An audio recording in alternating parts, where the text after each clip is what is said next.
Assalomu alaykum, kanalimizga xush kelibsiz. Agar kanalda yangi bo'lsangiz obuna bo'lishni va videoga like bosishni unutmang. AQSh Karib dengizida yana bir kemani yo'q qildi. AQShning Southern Spear qo'shma operativ guruhi Tinch okeanida narkotik tashiyotgan yana bir kemaga hujum uyushtirilganini ma'lum qildi. Bu haqda Southern Spearning X ijtimoiy tarmog'idagi sahifasida xabar berildi.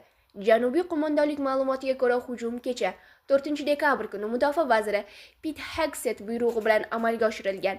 Razvedka kemaning narkotrafik uchun mashhur yo'nalish bo'ylab harakatlanayotganini tasdiqlagan. Hujum oqibatida kemadagi 4 nafar narkoterchi o'ldirilgani bildirildi. Eslatib o'tamiz, joriy yilning oktyabr oyi o'rtalarida AQSh prezidenti Donald Tramp Venesuela yaqinida narkotik tashiyotgan kema yo'q qilingani haqida xabar bergan edi.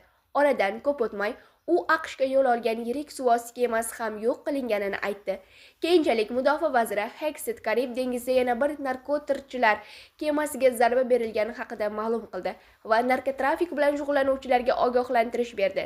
Noyabr oyi o'rtalarida esa AQShning aviatsiya zarba guruhi Karib dengiziga kirgani, bortda 4000 harbiy xizmatchi va o'nlab taktik samolyotlari borligi xabar qilingan edi.